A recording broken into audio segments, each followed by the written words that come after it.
What if we start this podcast with me asking you a question, if that's okay? Yeah, sure. Okay. Let's do it.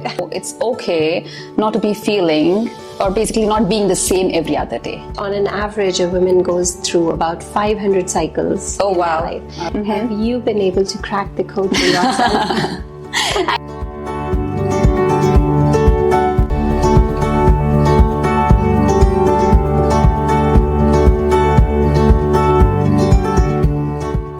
Welcome back, everyone. I hope each one of you have cozied up with your hot cuppa, because I'm back here today with Sahana and we're going to dive deep into the discussion of being a girl, the science behind being a girl.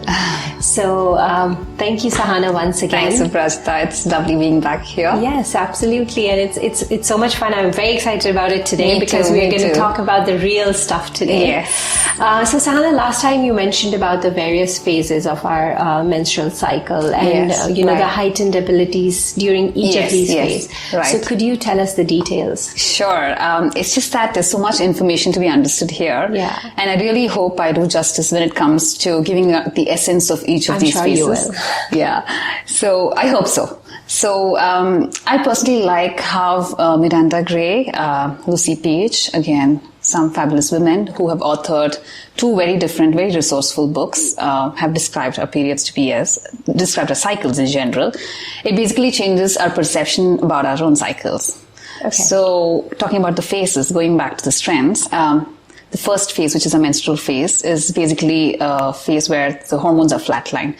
It's also because your body is kind of slowing down at all levels, like at a physical level, mental level, emotional level, almost like you're kind of entering this state of natural hibernation. Okay. Of course, one would ask me what's great about it, right? Yeah. It's just that at this point, when everything is kind of quietening, slowing down, the subconscious mind is very dominant. So your intuitive awareness is in power. So it's basically a way to connect to your most authentic self, underneath all that facade. Right. Yeah. Right. It is very important for you to have quiet moments, because you could have your eureka moments in terms of ideas, inspirations, insights, which probably will not have the drive to work on it then, which is why it's a great idea to jot them down and for use at a later stage, perhaps. And what I've noticed is if you miss out on writing them down, no matter what you do, it doesn't come back later. I've had these experiences a couple of times. It happens with me. Obviously, I didn't connect it to what you're saying. Yes. But there are times when I come up with these fabulous ideas and I'm super proud of myself and I'm like, I'm going to get to it one day. Yes. And when I want to get to it, it I'm doesn't like, what come was back. it? Because I never wrote it down. Exactly.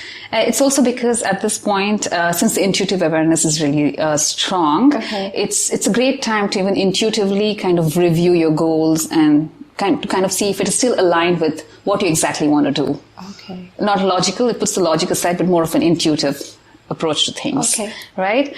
And now going on to phase 2, which is more of the action-oriented phase, mainly because from the hormonal aspect, there's estrogen coming in. And then this is a phase which is hard to miss out because you literally wake up feeling that, okay, I'm going to get things done today. There's a lot of energy from within. You almost feel like there's a superpower from within. It's a direct outcome of the resting phase, the previous resting phase. It shows up to you in terms of heightened mental focus. And then there's this increased sense of, I can do it. Yeah. Self-confidence, self-independence, self-motivation. And there's this amazing willpower and drive to get things done. So the previous phase is more of being, but this phase is more of action or goal-oriented. So it wants things to be done, which is great, right? And if you look at it, it's amazing how your thoughts and actions as well will be aligned that way. So it's all going to be about your own self-oriented goals, self-accomplishments. And from the nature's perspective, if you look at what comes next, it is the ovulatory phase, which is linked to pregnancy and then nurturing, right? So it's going to be about the other person then. Okay. So it's almost like the nature provides you the small window to focus on your own self. Wow. And this is definitely a great time to start like new lifestyle regimes or new projects because it's all backed with structural thinking and logic. Okay. And moving on to phase 3, which is the ovulatory phase, right? And there's progesterone coming in at this point, which apparently brings out the more nurturing side. Like there's a sense of feeling altruistic towards everything. And your perception of success now changes from being self-oriented to involving others, like for the good of others. So basically, the goals change from being self-oriented to more of a team-oriented, like an outcome-driven goal. Okay. Yeah. Okay. So that's how it changes apparently. You tend to be a lot more social. I tend to be a lot more social at this point. There's this, the skills basically you have is excellent communication skills backed with a lot of extrovert tendencies for you to connect with different people and basically showcase your skills, showcase what you've got for others to offer, basically. Yeah. Okay, wow. And from the business aspect, if you look at it, this is a great time to have those big presentations to make that big impression. And especially if you're kind of trying to connect and get a client, this is a great time because everything within you is kind of aligned to meet that. Okay. And the last phase, which is the premenstrual phase, is the most challenging phase. I guess we can all agree on that. Couple of reasons. Because we're transitioning from the previous two phases, which is all good kind of feels, to this phase where there's this gradual decline in the physical energy, physical stamina, and even the mental focus. You find there's this increased sense of being intolerant towards anything that feels unnecessary to you. Yeah. And there's this always wanting to rest kind of tendency coming in as well, especially towards the last part. Again, the subconscious mind is back in play, and it's just that at this point, the subconscious mind is so strong in terms of being able to imagine, extrapolate, and create things randomly out of nothing. So, and it really doesn't differentiate between the positive and the negative. So that is where it gets a little tricky to be able to put that to use positively. It's like this puppy, super excited puppy, which basically runs after anything you throw at it.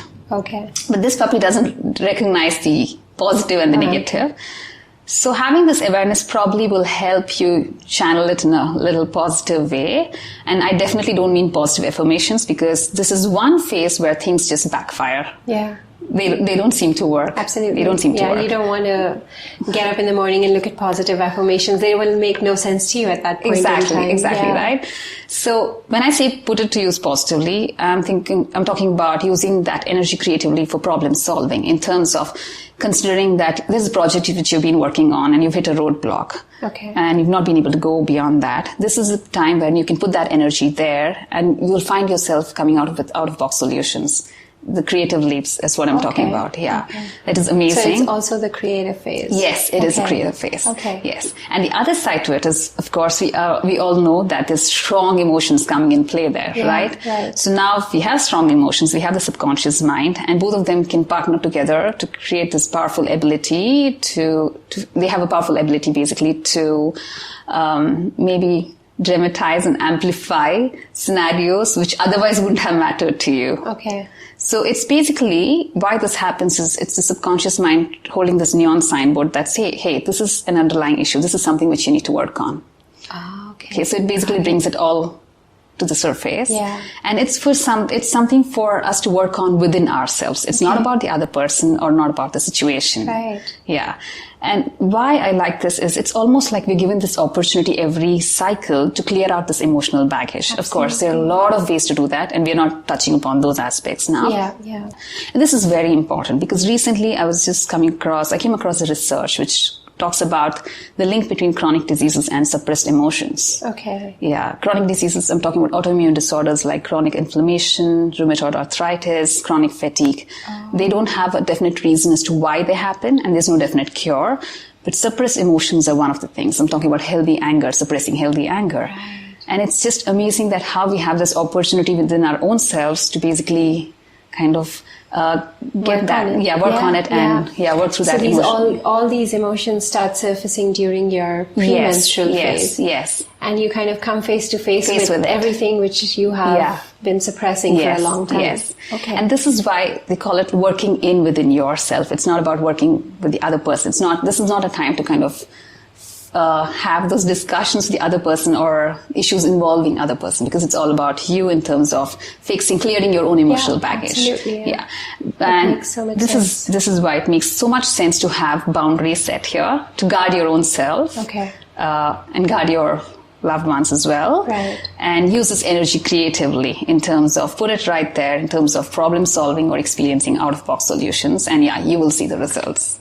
Wow. Yeah, it's just fantastic the way things work. And of course, somebody would ask me that, okay, why would it would be great if we could all be in do phases. But when we are in that way, we miss out on all the other things, the good parts of all the other things, right? Yeah. And when you look at the cycles to be an inconvenience, that is what I would think, oh, I'm so much better in the do phase, right? I get to do things. But what about the creative aspect? What about the inspirational aspect? What about the nurturing side where, the communication skills and the extrovert tendencies? It's all, every phase has its own bit. Definitely. And it's all together which makes that powerful impact. So, I just want to kind of sum it up that I know that I've understood it and I know that our listeners have understood it. So phase 1, which is the menstrual cycle, phase when we start our menstrual cycle, is the time when, our hormones are flattened and we are more like in touch with our subconscious mind and we are more in the self-introspection mode, right? And it's a great time to kind of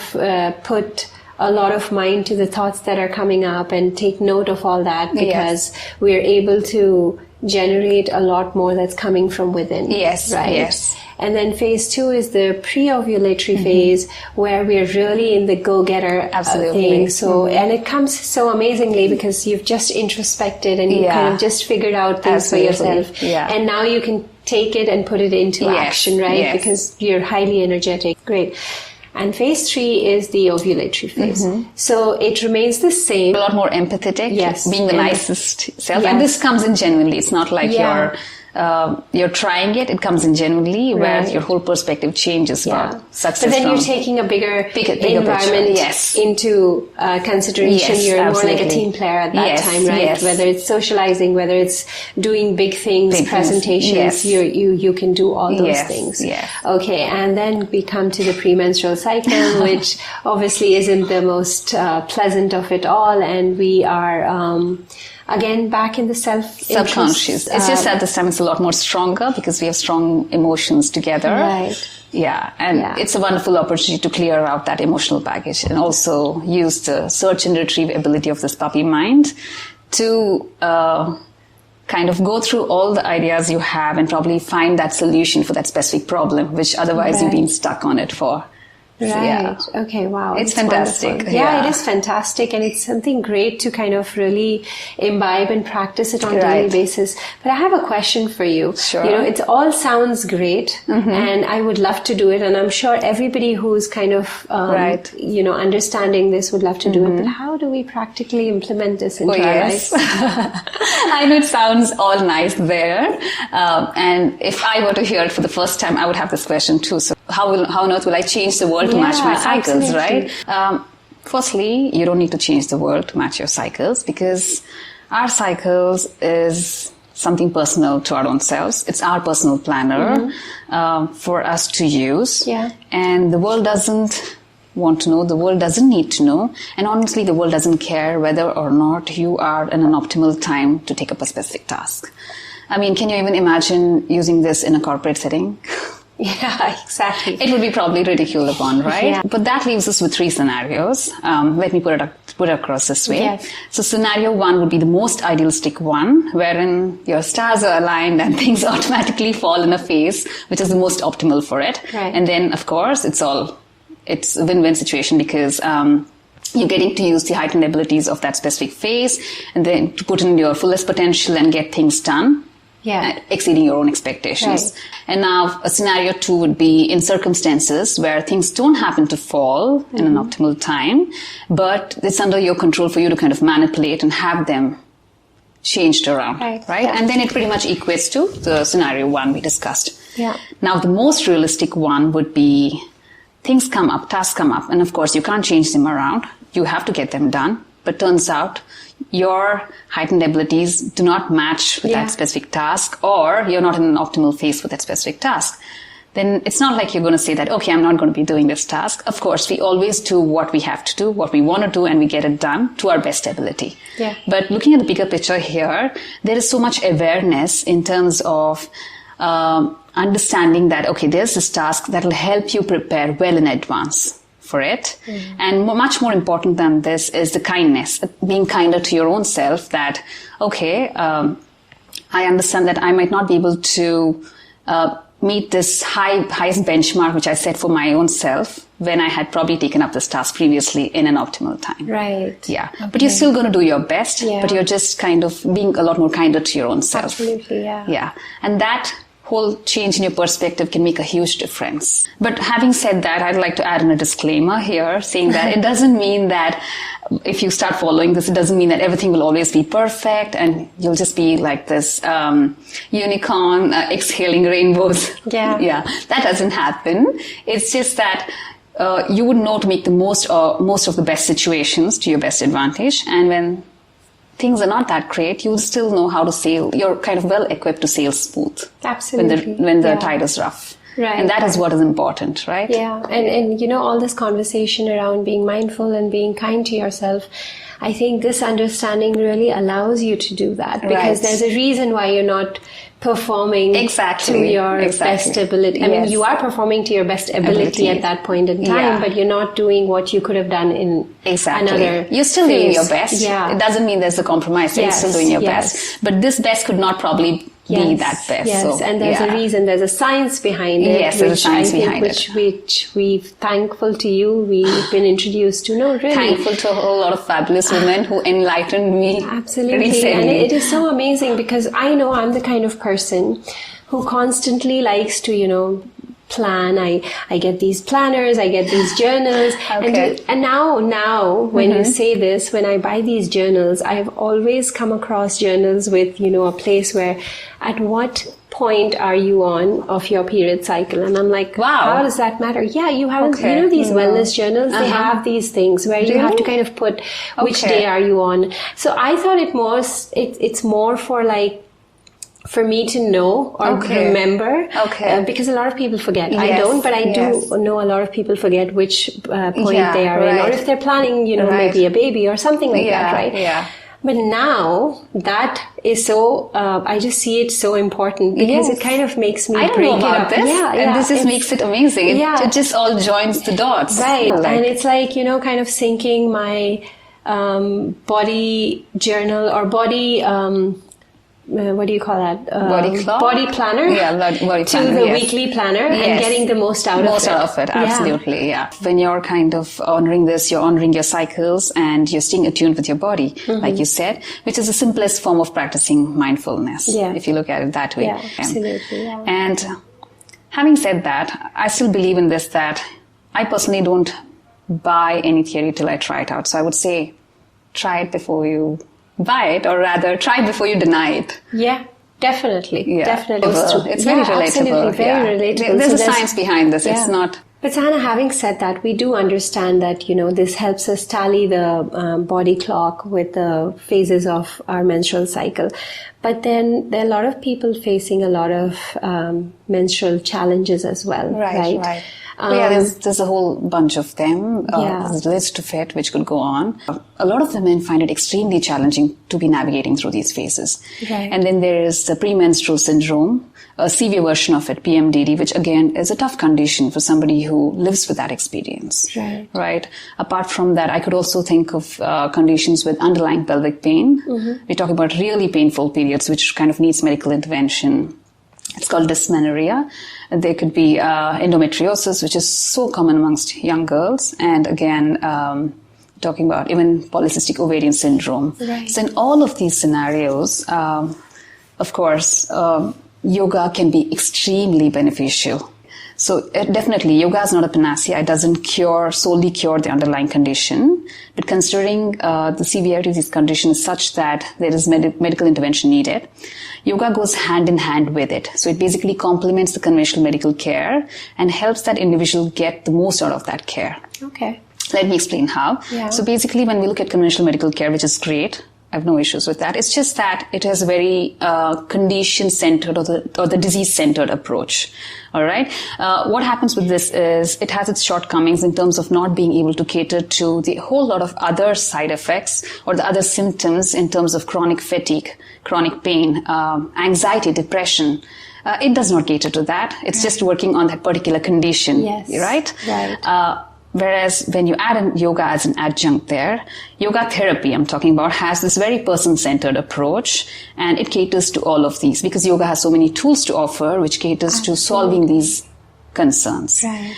And this is such an enlightening session for me, and I'm sure for everybody else, considering all the information that we've got. I mean, I know I have been introduced to it for the first time. So many people would have been introduced to it for the first time. I really wish there are times I really wish, okay, I'm 37 as I get to know this, and I really wish the younger me got to know this, yeah, that's exactly what I was But thinking. better late than never. Better late than never, because I think we still have some time to kind of figure it out and know more. Because, there was this, when I started researching for this interview, obviously I haven't read the book, but that's my next one, which I'm going to definitely absolutely. order. Everyone should really read. I guess there are more books, especially written by Paradkar Ray, but I really love this book, Optimized Women. And then there is the Period Power, which is exactly what it is by Lucy Peach. I love the title, and I just love the things, the way she puts it across. I think everyone needs to check this out. Yeah. So while doing my research for this interview, right, I came across a TED video by Lucy Peach, and I was listening to it, and she mentioned about this Native American saying, which says that when a girl starts to bleed, it is for the first time she comes in touch with her own power. And as she continues with her menstrual cycle, she begins to understand her power. Oh, wow. Okay. Yeah, and when she reaches menopause, that is when she becomes her power. Okay. Yes, she becomes. It makes so much sense because you have that inner wisdom. Yes. Absolutely, you have that inner wisdom because the phases are giving you times to connect to yourself, to understand all your abilities in different ways, and like you said, the external environment cannot change for us. Yes. We have to change for the external environment, and we have to do the best we can in our ability at that point in time. So we are learning to be kinder to ourselves. We are learning very important. Very important. Yes. We are learning to be very mindful of our own changes. Yes. And that is what the journey is of life about, that you learn about yourself. So I guess, when you do that every single cycle, by the time you do reach your menopause, you do become that power. The enlightened one. Yes. That's fantastic. I've always been amazed with this concept, and I'm like, okay, I'm in love with it. I know, amazing. I am too, and I'm getting that book. And I'll have more questions for you over the phone. Sure. Thank you so much, Sahana. And I know that now, because every time, you're like, are you PMSing? Maybe we could I'm in the doing phase. I'm in the giving phase. Yes. There's a lot more phases happening now. Yes, absolutely. Absolutely. Great. Thank you so much, Aparajita. Thanks to you for all the wonderful questions, and definitely for this platform, because that way we get to do a tiny bit of creating that awareness, spreading the awareness. Absolutely. I mean, you have no idea how much you're empowering women who are really listening to it. It is fantastic. Thank you. Thank you so much. Thank you. Thanks a lot.